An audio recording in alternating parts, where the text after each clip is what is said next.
Okay, so what happens to the RESP withdrawals if the beneficiary does not attend post-secondary education? So what happens with your funds in that RESP? If the beneficiary is not attending post-secondary education, there are two different forms of withdrawals from an RESP. Paid to the subscriber, not the beneficiary, the subscriber.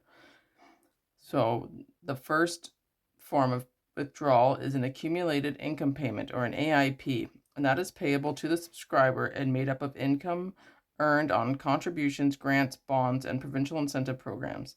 An AIP does not include the CESGs, which is the Canadian Educational Savings Grants, or CLBs, the Canadian Learning Bonds, or the amounts contributed to the plan. It is the earnings, okay?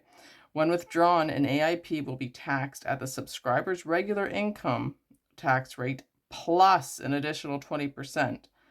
So it can be hefty. The tax on the AIP can be minimized or avoided if a subscriber or their spouse makes an offsetting RRSP contribution. So that's a bonus if the AIP gets deposited, or if you make the same amount a contribution to your RRSP, you could avoid this hefty tax, 20% on addition to your regular income tax rate.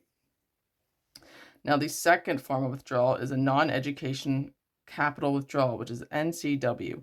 And that is a withdrawal of the capital within the RESP. So that is your contributions that you've already made to the RESP.